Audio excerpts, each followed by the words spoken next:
इथं मी इकडे लाल भोपळा घेतला आहे, स्वच्छ धुवून छान निथळून घ्यायचा आहे. तर आता आपण भोपळ्याचे घारे कसे करायचे ते पाहणार आहोत. तर काय करायचं, आता आपण हे कुकरला छान शिजवून घ्यायचं आहे, पाणी नाही घालायचं.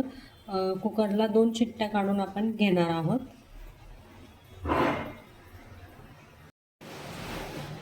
तर तुम्ही इथं पाहू शकताय आपला लाल भोपळा कुकरमध्ये 2 शिट्ट्या काढून घेतलेल्या आहेत. आता आपण त्याचे घारगे बनवणार आहोत. आता काय करायचं, हे घ्यायचं भोपळा छान मॅश करून घ्यायचं आहे. भाजीच्या मॅशरने आपण हे छान असं मॅश करून घेणार आहोत.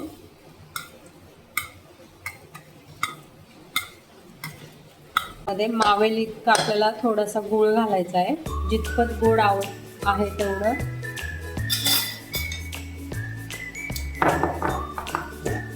आता गूळ घालून घेऊया. प्रमाण मी डिस्क्रिप्शन बॉक्समध्ये देत आहे. गुळाची पावडर घातलेली आहे. जितपत तुम्हाला गोड हवे त्यानुसार तुम्ही कमी जास्त करू शकता. मी इथे 4 चमचे टाकलेले आहेत.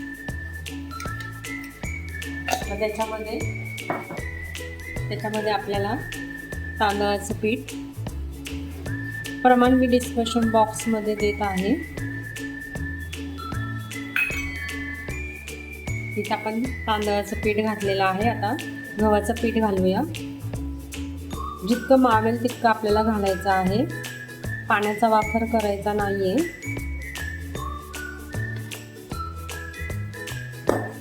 त्याच्यामध्ये आपल्याला मिरची पावडर घालायची आहे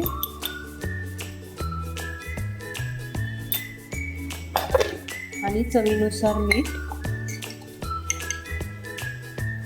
घालूया.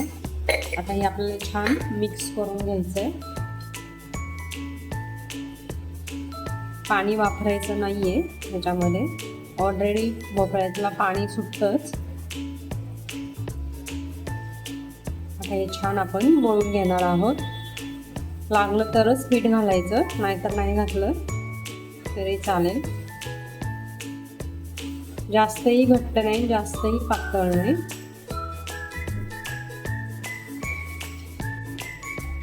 मला अजून थोडंसं पीठ लागेल.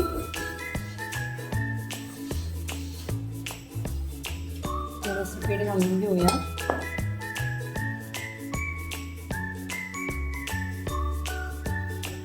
आपण हे छान मळून घेऊया. तर इथं पाहू शकताय मस्त छान मळून घेतलेलं आहे पीठ. आणि त्यामध्ये तेल घालूया. तुम्ही तेल किंवा तुपाचा सुद्धा वापर करू शकता थोडंसं मळण्यासाठी. जास्तही घट्ट केलं नाही, जास्तही पातळ केलेलं नाहीये पीठ. आणि हे आता आपल्याला लगेच पुऱ्या लाटून घ्यायच्या आहेत. पाहू शकताय छान झालेला आहे. आता आपण इकडे तेल, आता इथे तुम्ही पाहू शकताय एक असा छोटा गोळा घ्यायचा आहे.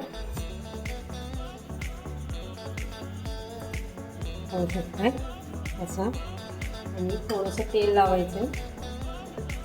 तेल लावून लाटून घ्यायचंय. जाडच ठेवायचंय, जास्त पातळ पण करायचं नाहीये.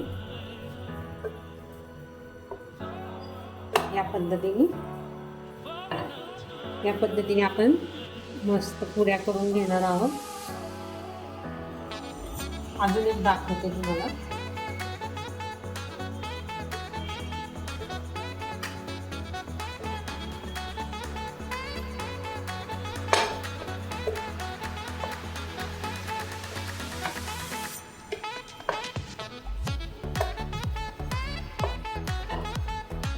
पद्धतीने आपण आता सगळे करून घेणार आहोत. इकडे आपण ते आता इथे तुम्ही पाहू शकताय मस्त आपले पुऱ्या लाटून झालेल्या आहेत. आता आपण तळून घेणार आहोत. तर आता आपण तेल सुद्धा छान तापलेलं आहे. आता आपण त्याच्यामध्ये पुरी टाकूया. गॅस मोठाच करायचा आहे.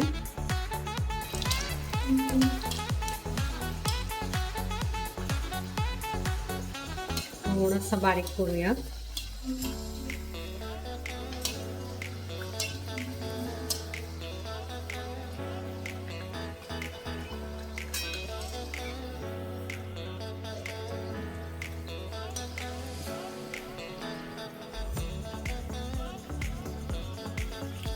पाहू शकताय इथे मस्त आपली पुरी छान फुगलेली आहे.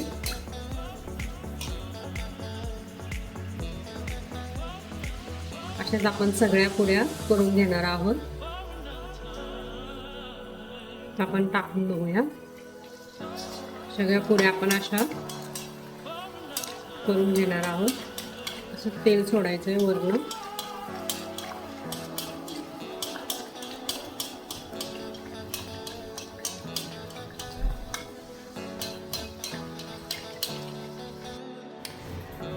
तर इथं पाहू शकताय मस्त आपले भोपळ्याचे घारे झालेले आहे. मस्त अशा मस्त टम्म फुगलेला आहे पुऱ्या. तर मस्त ह्या गोड भोपळ्याच्या पुऱ्या कशा झाल्या ते मला नक्की सांगा. आणि रेसिपी आवडली असल्यास लाईक करा, शेअर करा, सबस्क्राईब करा. सबस्क्राईब केलं नसेल तर नक्की सबस्क्राईब करा. धन्यवाद.